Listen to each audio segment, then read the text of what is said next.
So it's really a shock to a lot of people who don't know him and don't know his staff that last afternoon, Friday, on the 10th, at about 3 o'clock, they put out an announcement that they had fired one of their aides, and that is Mr. John Stemmen, who's 57 years old, has been working for Anthony Brindisi for about 9 years now, and 8 years now. Let me correct that, 8 years now. He started working with him back when Anthony was in the New York State Assembly and in the communications department. And it seems that John decided to go onto the internet and try to set up a, quote, sex date, or in other words, hire a prostitute who happened to be 17 years old. This is a big deal. This is a very big deal. And on screen right now, I have the New York Post article, which is Aide to Upstate Congressman Busted for Patronizing 17-Year-Old Prostitute. Now, one of the early things that I had mentioned about it when I first heard about this story, I mentioned, and I was talking about it as a person, my personal comment, that this is, they have a pedophile in their office. Let me correct that, and a lot of people may not know this. In New York State, it is legal for a minor, someone who is not legally able to vote, a non-legal adult, someone who's under the age of 18, 17, to be able to consent to sex, which is really weird to me. Someone who is not able to go out and buy cigarettes, not able to join the military. Well, I think you can join the military. But someone who's not a legal adult does have the legal right to have sex with an adult 40 years older than them. That just blows my mind away. It really does. But the whole thing blows my mind away. And I have to say, as I have done for others, shame, Game of Thrones shame to both Rep. Anthony Brindisi and to his staffer, John Stemmen, about this. Because this is just insane.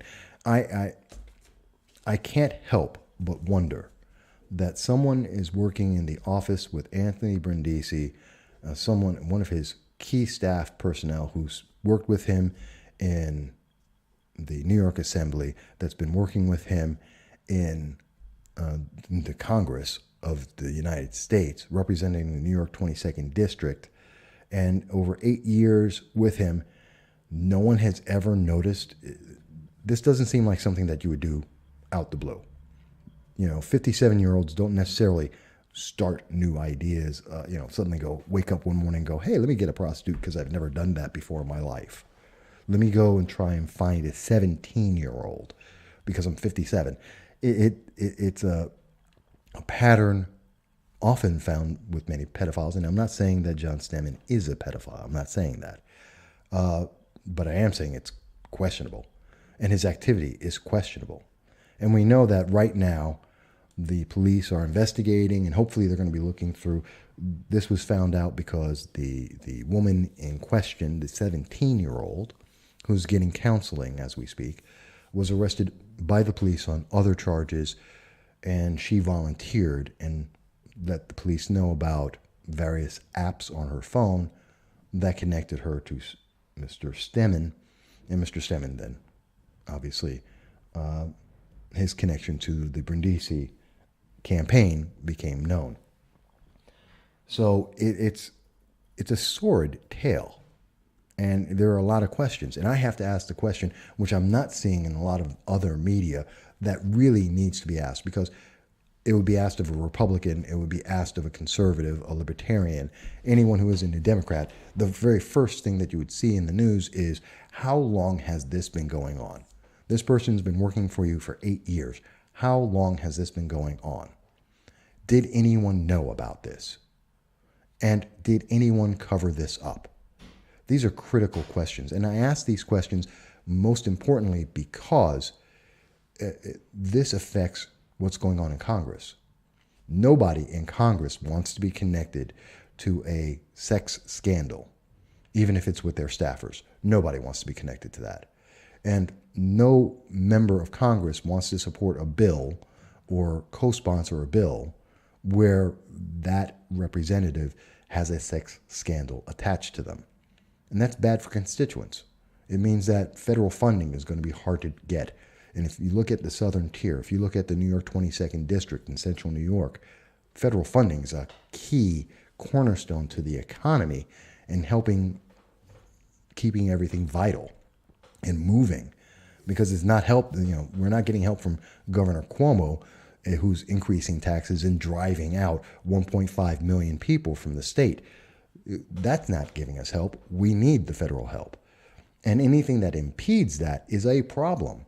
And a question of a sex abuse scandal where the questions of how long has this been happening? Did anyone know about that? And did anyone cover this up in any way, shape, or form? These are critical questions. New York State politics is rampant and known for its corruption.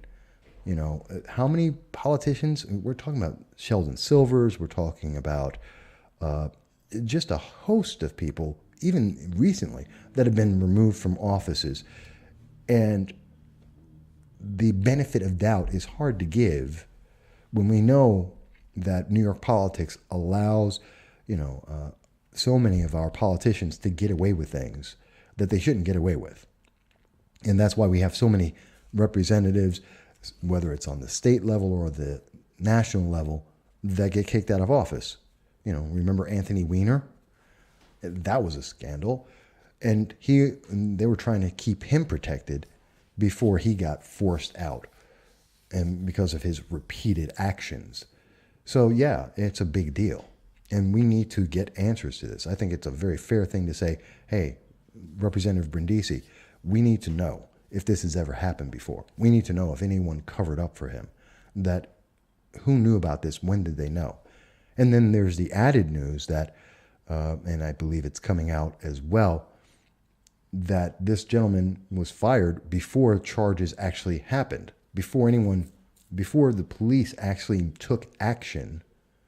The office of Anthony Brindisi notified Mr. Stammen that there was going to be a charge placed against him, and they fired him, which is a problem. You're telling a potential criminal, someone who's pending arrest, and you're forewarning them about legal action happening against them, law enforcement acting against them. That's a problem too. Who leaked it? Who leaked the information? Who told the Brindisi office about this so that they fired Stammen before he even got arrested? Where did that all come from? How did they find this out? There's a problem here. And that kind of thing makes me go back to saying, wait a minute, if they're getting a notice ahead of time, if it is correct, if the information I've heard is correct, and I'm not saying it is, I could be completely wrong on this, I don't know. It's not like Brindisi's office will talk to me. He's been promising to do an interview with me for 3 years. He still hasn't done it. They're not talking to. And they're trying to be very quiet about this. They're trying to bury this story. They don't want people to know about it because they're worried about the 2020 election. I'm not worried about the 2020 election. I'm worried about the effectiveness of a member of Congress in being able to do his job, which even without this has not been stellar by any standard when you have no support on every bill that you put out. So it's already a problem. And now we're adding a scandal on top of it, which makes it even worse. And then we're adding in that there are leaks that are coming to this organization from somewhere, apparently, that may be interfering with the actions of law enforcement doing their job. That's a problem. There's questions here. There are a lot of questions here. And this story should not just go dead. This is not something that should just fall off and be buried. They put it out on Friday late in the afternoon to bury this story. They were trying to hide this story. And because a lot of people have been paying attention to New York 22nd, because it's going to be one of the top 10 races in 2020, they couldn't. And they shouldn't. For the good of constituents, we need to get the answers to this, understand where these leaks are coming from, why people were interfering with the legal process. We need to know whether or not this has happened before and who knew about it and when they knew about it and if they covered this up. Get this resolved. and allow our ability to be represented in Congress to be unimpeded, if that is possible. And if it is not, and others are involved in this, if this has been a long-term thing, then we need to make sure that everyone who is connected and is responsible for aiding and abetting such a crime gets prosecuted properly. That's the important thing. And, again, this is not a scripted show. This is me talking with you about it. And I know there are some people who are Democrats and they're like, oh, you're just picking on. It's not because he's a Democrat. I'd say this about a Republican. I have said it about Republicans. I pick on Republicans too. This is a problem. This is a problem for constituents, period. And we need to be aware of that. And I really think that, shame on the Brindisi campaign, his staff, on Mr. Brindisi himself, for not being aware of this, not noticing this, not finding out about this sooner in the years that they've had the opportunity. That's my personal point of view. But with that said, I'm going to stop. We're going to jump off. We're going to get in touch with our friend, Dr. Giovanni Scaringi, and talk about